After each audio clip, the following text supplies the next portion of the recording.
Hello everybody, welcome to Redmen TV and your latest Liverpool news update. I'm Dan Clubb, that's Sam Milne, as you can see on the screens. Hope you are all good wherever you're tuning in from across the world. Hope everyone's having a nice, pleasant Thursday and getting ready to see a bit more on the slot action later on. He's got his first pre-match press conference a bit later on this afternoon, 5 o'clock UK time. Worked it out wherever you are in the world as to what time that means for you guys.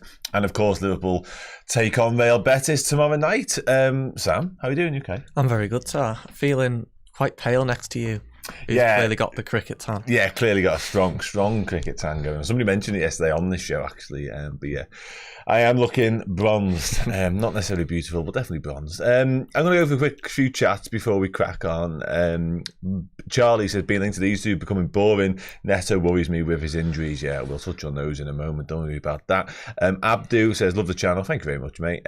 We should be talking about João Gomez instead of Neto. Absolutely agree with that, by the way. And João Gomez is a player I will be talking about, hopefully, for the next few days and weeks. Johan Bakayoko is mentioned as well. Yeah, I spoke to Paul Gorse about Bakayoko yesterday.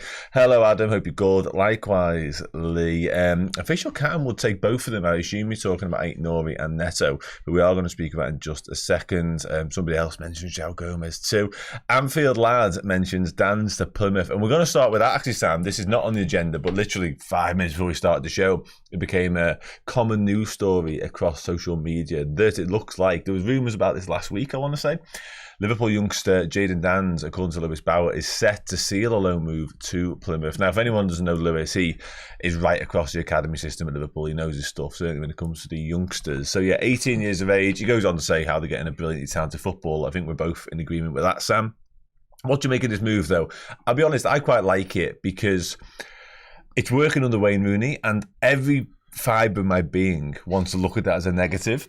But his managerial credentials would lend themselves to it being a negative. However, Jayden Danns is an 18-year-old scout striker who could go and play under Wayne Rooney. Like, however long that lasts for, whether Rooney's there for the entire season or not, it feels like learning off and tapping into a bit of his knowledge about what it means to be a centre-forward can only be a positive. Exactly. If it was kind of a player in any other position, I'd be a bit sceptical. But because it's Wayne Rooney and he clearly kind of knows what he's talking about when he's talking about playing up front, it'd be a good move, I think. I kind of saw this coming the other day as well, because Danns was linked to Plymouth from a website that isn't normally that reliable, but it was an Everton fan who was linking him, an Everton journalist. And because of that Rooney link, we kind of thought there might be something in this. And then he wasn't included in the squad to go to America. Now, that's partly probably because he's had a few fitness issues. But putting all that together, I can see why this could happen, and it looks like it's on the brink of coming to fruition. Yeah, absolutely. Yeah, I'm like I say, I've got high hopes for Jayden Danns, full stop, if truth be told. But I think he's one who looked already ready to play first team senior football somewhere. I've seen a lot of, obviously started off in the 18s last season, scoring goals for fun. You will have been at some games as well, I'm certain. We came across you with path numerous times last season. But 21s, he made that step up, he made that look seamless. And then when he came into the senior setup under Jurgen Klopp, he just looked, again, I'll come back to it, I've got no other way of saying it, he just looked ready, didn't he? He's physical enough, he's strong enough, he's quick enough, he can mix it a little bit, he's got touches. We were both fortunate to be at Old Trafford that night in the 21s game. We scored that ridiculous back heel. So, yeah, I think there's a lot to like about this move, and as I touched on right at the start, playing under and speaking to Wayne Rooney, whatever you think of him, whatever you think of the club he played for, he did know one thing or two about being a centre forward. So yeah, hopefully Danns can tap into that. And Anfield Lad comes back and says, hope Rooney improves him a lot and he scores a lot of goals. Yeah, absolutely. Lee Wizkid said, alone suggests a year sharpening him up for us next year, better than kicking his heels in the unders. Yeah, and that's kind of what the point I was making, really. The fact that it feels as though he is only 18 and it's frightening, but even a year in the 21s almost feels a bit of a waste of Jayden Danns, even at this stage. It feels like he's past that point. And Liverpool, because they had so many youngsters kind of get that first team taste last season in the League Cup, they're almost in a bit of a strange position now where there's a lot of under-23s and under-21s that are almost too good for the academy, and it would be a bit of a waste of their careers or a few years of their career to keep playing in the academy, because it's kind of kind of once you've won the League Cup, where do you go from there? Do you go back to playing under 19s football? Yeah. And Danns is one of them. It's the physicality as well, as you say, isn't it? Yeah, that's what sets him apart. Yeah, really. I've seen there's numerous strikers forwards on Liverpool's books now, and there's been them down the years as well. And often you think, okay, could he got an eye for goal? Oakley Cannonier fits into this category as well at the moment. Don't get me wrong, he's still got time to develop and all that sort of stuff. But if it was him, you'd go, oh, I don't know if he's quite physical enough. I don't think he can mix it with the centre halves in the lower leagues and stuff like that. But there aren't those doubts with Jayden Danns. The only doubt at the minute with Jayden Danns is doing it on a regular, consistent basis, obviously, because he's never done that before, certainly in first team football, and that back injury that he had. Outside of that, I don't see any issues with this one personally. So we'll wait and see if it does get confirmed and all that sort of stuff. Hopefully he can get over and recover from that back problem, like I say. But yeah, ultimately, I think it'd be a good move for him, and hopefully he can hit the ground running down at Plymouth. And what I will say as well, there's a strong Scouse connection down at Plymouth. They've had Stephen Schumacher, Ryan Lowe, they had Ian Foster, and I know that's not necessarily, but they had loads of Scouse managers down there and directors of football and all that sort of stuff. So that trend continues. Yeah, well, on that as well, it does seem like the club the last few years have been a lot more careful with where they're sending the loan players to. Yeah. And as we'll come on to, it looks like Chambers is going to go to Wigan on loan. They've already sent Ramsey on loan. They've got a good connection with Preston as well. Hull as well, more recently. Hull as well. So, and James McConnell's been linked to Hull. Yeah, so they do their due diligence, don't they, on the clubs? And you're right. I think once they've struck up a decent relationship with somebody, they like to maintain that, and they'll continue to do it. So this is the first, I think I might say, the first example of a Plymouth, but that could follow more after, absolutely. Craig Eaton asks, what's happened to Musilowski? He has left the football club. Mateusz Musilowski, the Polish Messi, has left the football club. I've got his transfer marked up here if you want to bring it up, Aaron, because it does say without club. Look at that. Sad, isn't it? I had such high hopes and aspirations for him. He just looked like unbelievable. The glimpses we've seen of him in the under and stuff like that, just nobody could stop him when he was running with the ball sometimes. Scored some wonder goals, including last season. Was it at Barrow? He scored an absolute worldie. It was in the EFL Cup. In the EFL Cup, wasn't he? Yeah, very gifted player, but for various reasons, it hasn't worked out. Okay, on to the actual news that we're here to talk about now. According to a report, an exclusive report no less from Give Me Sport, Liverpool are interested in a £98 million double swoop for Pedro Neto and Rayan Ait-Nouri. It says that Liverpool have held discussions over the Neto deal already. Goes on to say we've been in contact with their representatives, and if I keep scrolling down, you will see Rayan Ait-Nouri come into the equation. There it is. Slot has Ait-Nouri on the radar as possible arrival. Okay. Let's deal with Pedro Neto first. This as well, by the way. Anyone who gets called the something Messi is on an absolute hide into nothing. I absolutely agree with you. Yeah, literally anyone. Funnily enough, Kubo, the guy we were linked with today from El Sociedad, was described as the Japanese Messi as a youngster as well. So, listen, he's doing okay. But he tends to be a poison chalice, that tag. I absolutely agree with you. Pedro Neto. Sam, I can't start anywhere, and people have already mentioned it. I can see it literally at the corner of my eye there. You can't speak about Pedro Neto without speaking about, and almost the first page you go to is his injury history on Transfermarkt. You may as well ignore the stats, ignore everything else, ignore his age, his caps, whatever. You've got to go to the injury history because it's horrendous. They started really that 1920 season, picked up a calf injury, missed 6 games, 3 games after that, 1 game after that, and then bang. 2021, knee injury, 52 matches missed. 2022-23, ankle injury, 27 games missed. 23-24, a recurrence of a hamstring problem, 2 there, back-to-back, as you can see, missed 11 and 12. Good player. In fact, that's a disservice. Great player. We can't go anywhere near that, can we? No, and it feels harsh to say it, but there's almost no point in even entertaining this because we've got enough injury-prone wingers who are Portuguese, Diogo Jota being one. And, you know, it's really difficult because you don't want to write off a player that early in his career because of the injuries. But when you do see that it's a hamstring problem, it's not just like maybe what Joe Gomez had and it's a one-off. These are muscle problems.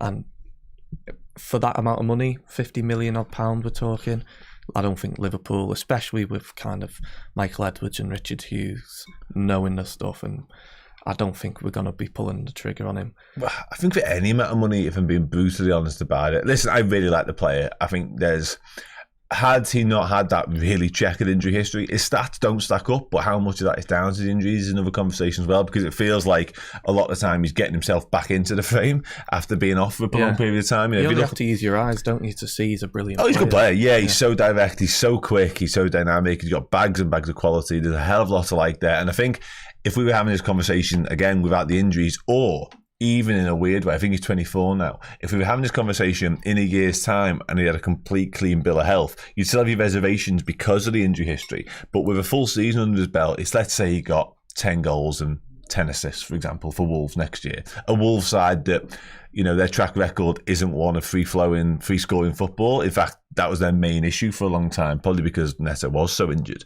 But a year down the line, 2 years down the line, even when he's 25, 26, if he's not picked up any more problems, we'll talk. But right now, it's just too big a gamble, because imagine we did it. Imagine we splashed out 50 million on Pedro Neto, and then 2 weeks in, he pulls up with a hamstring, and whatever it may be, you just go, well, the writing was on the wall. We had it enough when we signed Artemelo, even though it was only a loan, and it was a bit of a free hit for in all intents and purposes. His injury track record was so poor that when he got injured, we went, well, obviously, it'd be 10 times worse with Neto.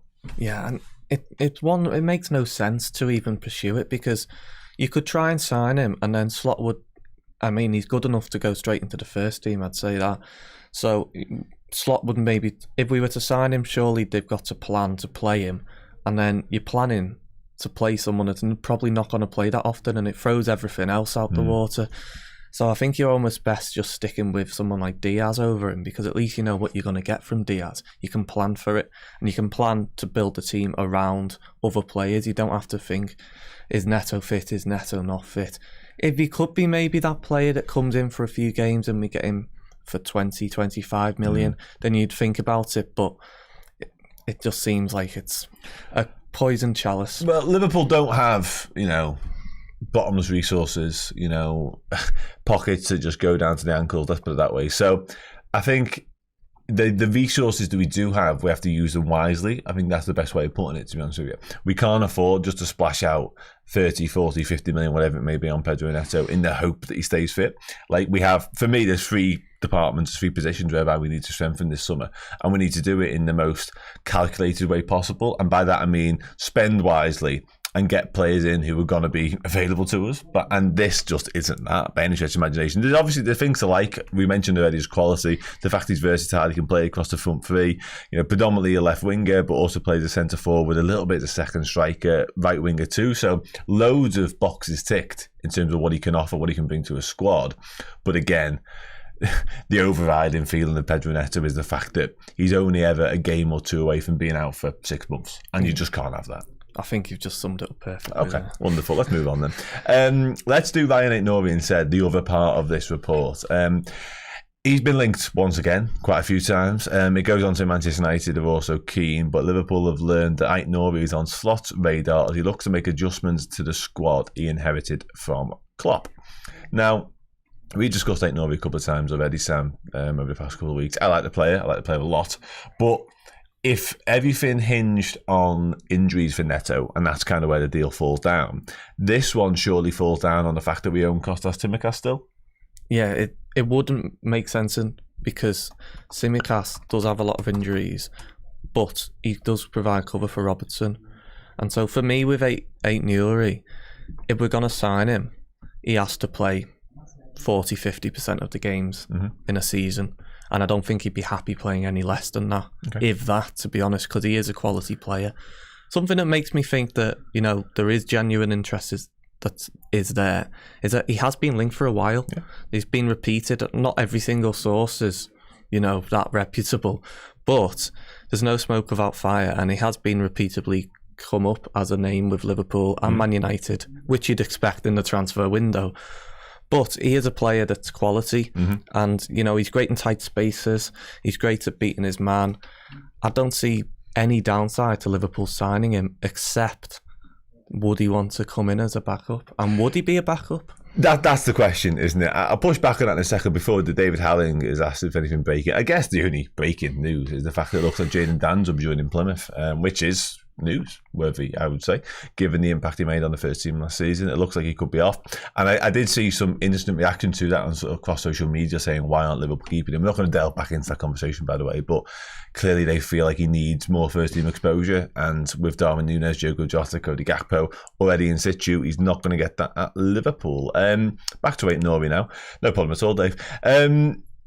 I'll push back on what you said there. He's 23 years of age, Rayan Ait-Nouri. He has been capped 13 times already by Algeria. He's got that sweet spot when it comes to sample size in terms of games under his belt already. Obviously, previously in Liga, he's played 139 times senior football so far. Liverpool like it to be around the 150 mark. It's slightly falling short of that, but there's enough there to base your judgment off in terms of numbers, underlying numbers, all that sort of stuff that Michael Edwards and co like. I think there's a hell of a lot in this one because Liverpool know they can get plays out of Wolves. We like getting plays out of Wolves. We've done it previously with some success as well. Left back, played as left wing back. I think he's physically capable. I think he's got enough quality on the ball to make that step up as well to a bigger, better club, with all due respect to Wolves. Andy Robertson is approaching the twilight of his career, I think it's fair to say. Are you going to get 40, 50 games out of Andy Robertson in terms of 90 minutes, in terms of starts forevermore? Probably not. You probably are looking towards who's going to follow that mantle. I'm not sure it's Tsimikas. I maintain the viewpoint that Tsimikas probably needs to go and actually play his regular football now. I don't think Tsimikas usurps Andy Robertson even this season. However, if we signed Rayan Ait-Nouri, all of a sudden Arne Slot has got a serious problem on his hands, because I think Ait-Nouri would push, and he would push Andy Robertson very hard. And I think it would boost Robertson's performance as well, because we did see that when Tsimikas came in. I think Tsimikas' ship to be a first-team starter for Liverpool sailed now. But he did push Robertson, and that's kind of worn off a bit now. And he seems like a good person to have around the squad, Tsimikas, but you do get the impression Liverpool can definitely upgrade. I mean, we said this the other day, but from a backup player, you want someone who can come in and be great straight away. Tsimikas isn't that. He takes 2 or 3 games to get back up to speed, and by the time he's done that, Robertson's fit again. So it almost makes no sense to keep him around, except for the fact that we are quite a young squad, and he has been around us winning trophies, and he seems like a good guy. So great guy, yeah, absolutely. And you mentioned it, his set pieces are exceptional. Obviously, he's had moments along the way for Liverpool, no two ways about it. But I've always been of the opinion that when he does get chances, and they have become more and more regular than the past 18 months, because Robertson, albeit one of them was a dislocated shoulder, has picked up little problems along the way. So Tsimikas has had those opportunities, but he's never, to me, made the shirt his own. And I'm desperate for any understudy, any backup to do that, because you want that competition for places. But it always feels as though as soon as Andy Robertson's back fit again, almost regardless of how he's playing, he's back in the side. And Andy Robertson's been exceptional for Liverpool. Whether he was exceptional last season, we can debate. But Jonesy Lad makes the point here. He thinks Ait-Nouri would take Robertson's place, and I like that. I don't like it because I don't want Andy Robertson to play. I like it because I want somebody to come in and be like, oh, I can do better than that. And I'm not sure, to come back to my original point on it, I'm not sure Tsimikas is that guy anymore. I think I really like him, and I don't want to sound so negative about him. I think he is quite content being the backup, and I almost want him to force a move, because I want the people who want to play. The fact that Kelleher, to round off, the fact that Kelleher is desperate to be a first team goalkeeper somewhere, I can't begrudge him that. I like that. I want that from my players. So yeah, I think there's a lot to like about Ait-Nouri. And I just had a quick look at his injury record there while we were talking, and it's not perfect by any stretch of imagination, but it's not bad either. He's missed the odd game here and there. Nothing that really sort of catches your eye and go, wow, let's avoid him. Not even much. I mean, his groin looks like it could be problematic, but there's nothing really that stands out and go, don't touch him with a barge pole. So yeah, I think there's a hell of a lot to like about Ait-Nouri. I think the other thing that maybe makes me think we're going to sign him as well is, or at least we're interested, is to jump the gun again on Luke Chambers. But he does look like he's going to be off and to Wigan on loan for at least half a season. And that's another left back out the door then, which opens up a spot. Owen Beck is around. He's on the pre-season tour. And he couldn't do much more for Dundee last year. Got in the team of the season. But Ait-Nouri's clearly an upgrade. Yeah, absolutely. Yeah. On that note, I'll bring up the Lewis Steele tweet now about Luke Chambers, actually. He is close to rejoining League One. Don't worry about our message there. I'll deal with that in a moment. League One, Wigan on loan. Some Championship clubs were keen, but return to the Latics are seen as the best for his development. He will feature in Liverpool's pre-season, as you mentioned there, Sam. It also mentions that he will join Calvin Ramsey, who I actually watched the other night in a pre-season friendly for Wigan, and he looked very good.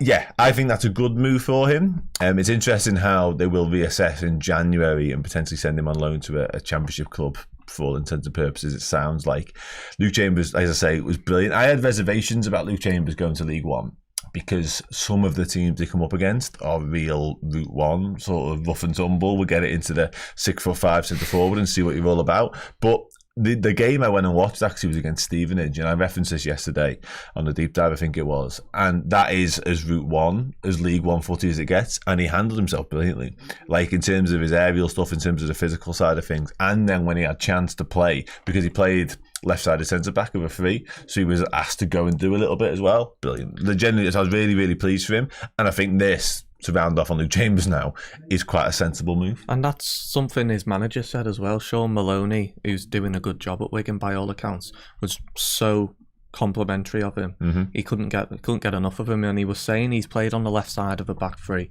and he can play on the left side of a four. Yeah. I mean, he went to Wigan, and you talk about going to a different league and adapting from the academy to, adults football, and he played almost every single game until he got injured towards the end of the year.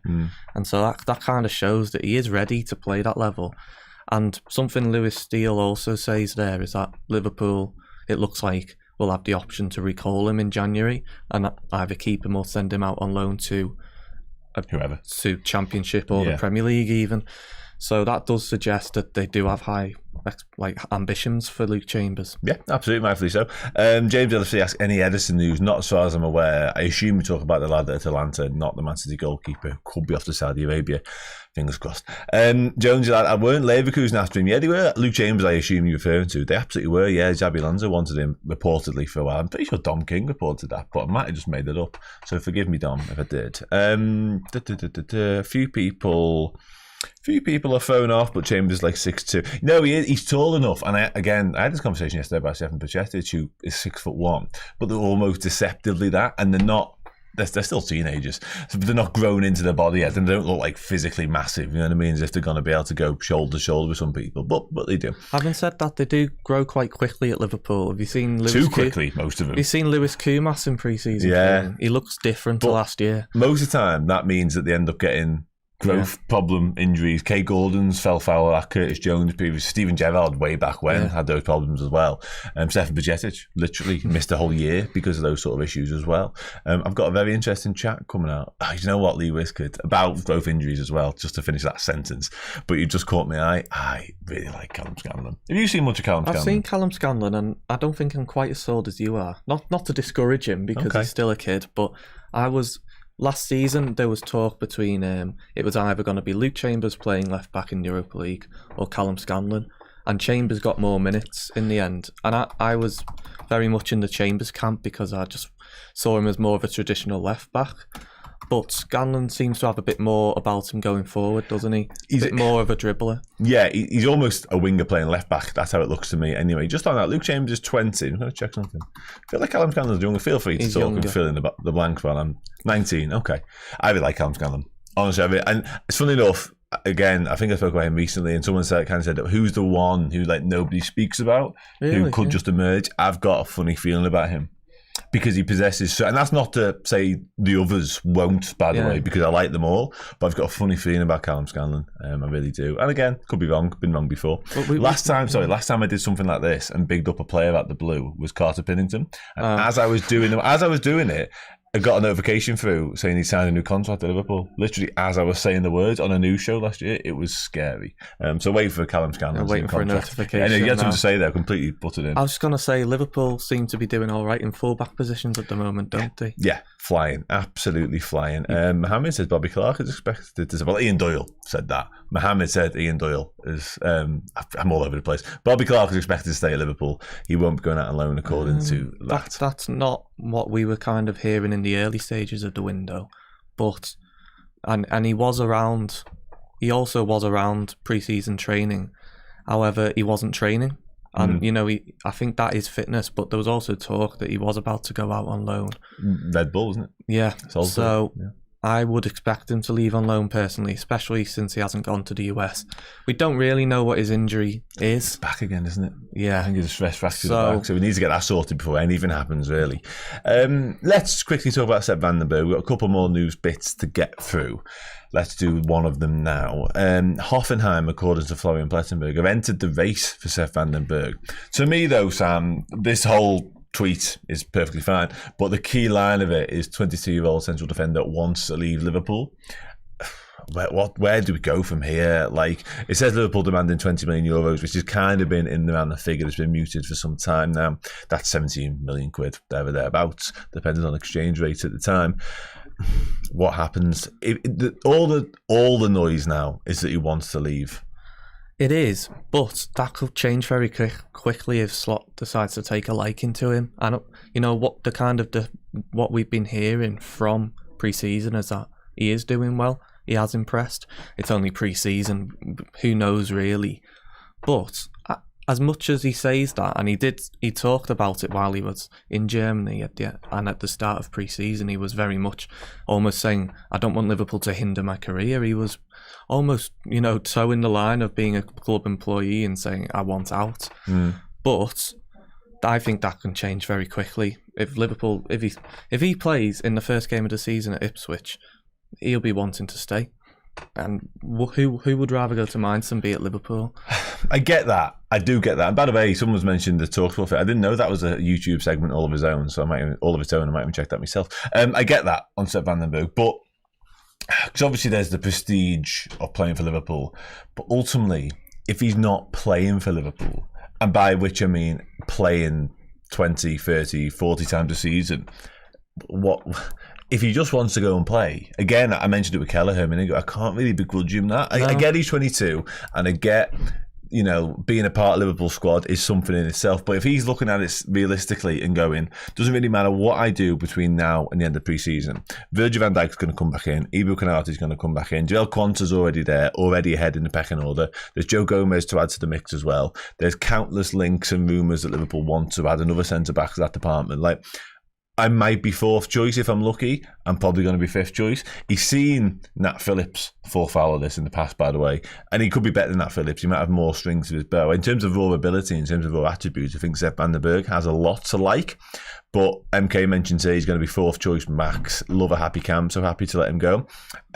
I don't think he's going to kick up a fuss, an angle for a move and cause unrest necessarily. No. But at the same time, he's just played, 9 on 40 games over in Germany. That's clearly what he wants to do. He doesn't want to go from playing 40 games at Mainz to playing 14 at Liverpool. And they won't even be start all of them, by the way, either. So, again, I want what's best for Liverpool, and that might be keeping Van den Berg. But in the same breath, can I really argue with him wanting to do what he wants to do? Well, not really. We say that Liverpool, for what's best for them, would be to keep him. But I'm not sure at this point it maybe necessarily is, unless Slot does take a particular liking to him. Liverpool want 20 million for him, and they haven't had any bids for that yet. But if you look in a year, say he does stay around and he hardly plays, do they get 20 million for him then? No. Probably not. No, so it's probably the best time to sell him. His stock is high right now because of what he's just done in Germany. And it was similar with Nat Phillips when we should have sold him all our time ago after he had that run with us and basically got us to third. Liverpool, in hindsight, which is always 2020, may regret, it was about 2020 as well, ironically, may regret not selling him at that point because you might have got your 15 million for him then. Now we're rejecting bids from Trabzonspor for 4 mil. And by the way, on that comment, I'd never seen your connection to Nat Phillips before I said it. Genuinely, just great minds thinking alike. But that's right, there's a time to sell. And I've mentioned this a few times already. It feels like Liverpool's 17 million valuation means that they rate him, but they rate him to a point. If Liverpool were getting linked to 17 million pound centre-backs, eyebrows would be raised and would be going, hang on, why are we only spending 17 million on centre? So they like Van den Berg. I think they'd be okay with him staying, but they don't like him so much that they're pricing him at 30, 40 million, whereby teams just aren't going to entertain it. So for what it's worth, to round off on him, I think he goes. I think I'd quickly add as well, I think if Klopp was still at the club, Van den Berg would be off by now. Yes. I think he'd have gone. Yeah. I think even Mainz's president said this, or the sporting director said this, that Liverpool basically haven't been in talks or haven't accepted any bids because they wanted to see what he was like in pre-season. Mm-hmm. And that's fair enough. I think that's probably why things have taken so long in terms of incomings and outgoings, because Slot wants to see what he's got. You're not going to definitively say, I want to sell this player, or he never has a future for me, without even seeing him play. No, yeah, absolutely. Yeah. And again, compatriots, I think they're from the same sort of area in the Netherlands as well. I think it's Voller. So, yeah, it's no surprise that he's sticking around, at least for this tour, given how few centre-backs we have. Obviously, Nat Phillips, as mentioned, is gone. Quansah and Marvin Nallo. And I think that might be it in terms of out-and-out centre-halves. Forgive me if I'm forgetting someone, but... Just finally, we're going to touch on one more story. There's nothing to bring up in terms of internet on this one, by the way, so just so you know. This is a real thing I'm about to say, so bear with me. Former England international Carlton Palmer has said he knows Liverpool are very, very keen on Anthony Patterson, the 24-year-old goalkeeper who has broken through at Sunderland in the Championship. Liverpool reportedly keen. Now, he's been linked before, Sam, Anthony Patterson. This isn't fresh news necessarily. The why Carlton Palmer's saying it is beyond me, but that's by the by at this moment. We've done this a few times with these stories, but if Liverpool go into the market, we know Jaros has replaced Adrian as third choice goalkeeper. That's fine. If Liverpool go into the market for a goalkeeper, it likely means that Kevin Kelleher has got his wish and is leaving. Yeah, and it seems like Liverpool are in the market for a goalkeeper now. So that technical hitch there. Don't worry about that. Going back to what we were saying, it does seem like Liverpool are in the market for a goalkeeper because Adrian's left.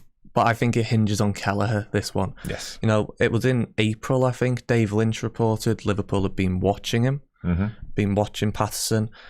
And we're in the summer now and nothing's kind of been moved on. And I think that indicates to me that it hinges on Kelleher and even perhaps on Jaros and what the coaching staff seeing Jaros, because we've got a new goalkeeping staff as well. Yeah, true. And Fabian Otter will be wanting to see his goalkeepers. And Jaros, the goalkeepers on the tour are Jaros, Kelleher, Harvey Davies, and missing one. Pitaluga's gone. And by all accounts, he wasn't great last season, though he is young. So there is an opening there for Patterson. It's interesting. I had a quick look at his stats. And they're not fantastic, actually, but I think something Liverpool look for in a goalkeeper is the style of goalkeeping. If you look at how Berg coached his goalkeepers, you look at Alisson, he came to Liverpool and he was great, but he's definitely developed his one-on-one style. He's massive. You wouldn't back anyone else more than him in the world to save a one-on-one. And that's clearly being passed on to Kelleher as well.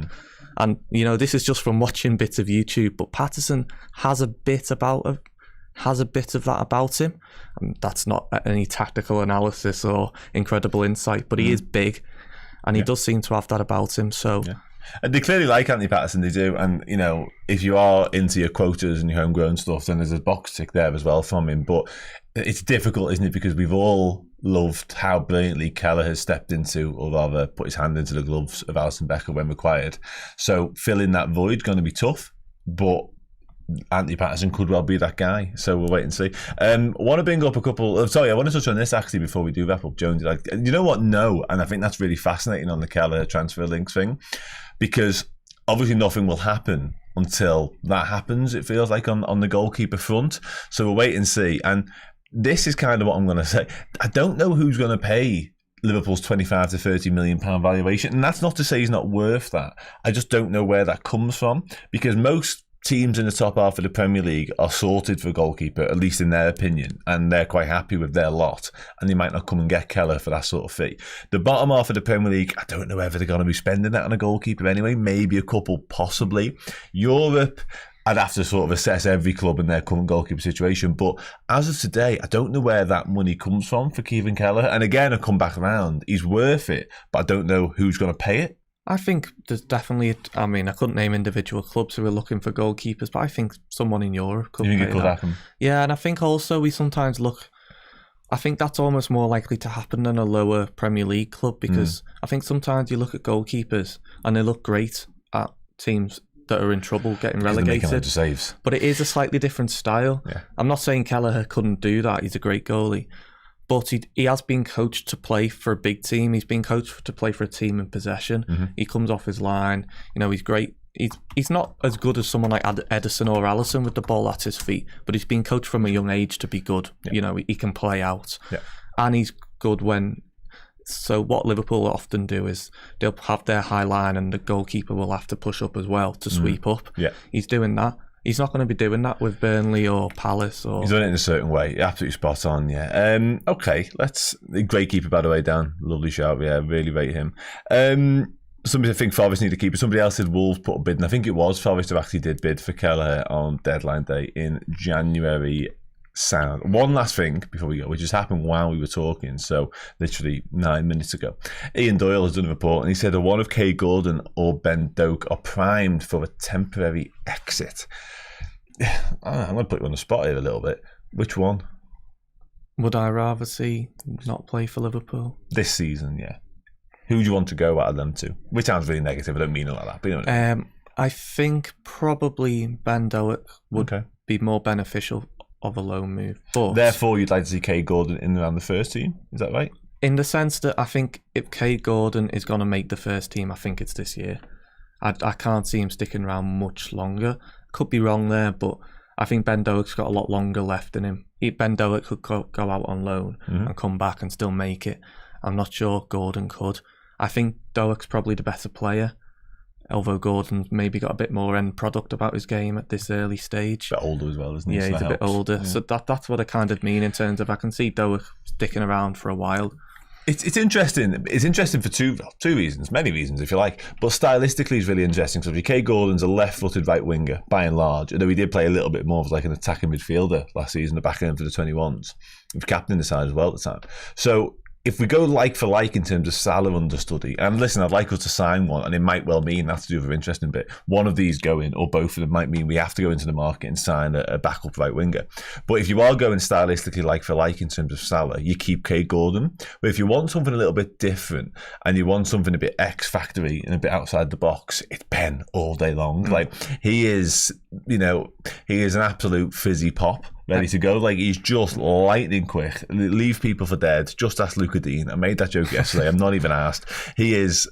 everyone in this office knows how much I rate Ben Doak. And listen, I'm aware he's got loads of things to fine-tune. He needs to hone all his skills, get better at his end product. He's 18 years old. He's had a bad injury layoff as well. I think there's a lot to like about Ben. His ceiling, to me, is crazy high just because of that raw pace that he possesses. He's got that low centre of gravity that we always look for. And no, we're not going to say the words about a certain Argentine number 10. Oh, no, I'm going to hear it. I'd compare it to Michael Owen instead.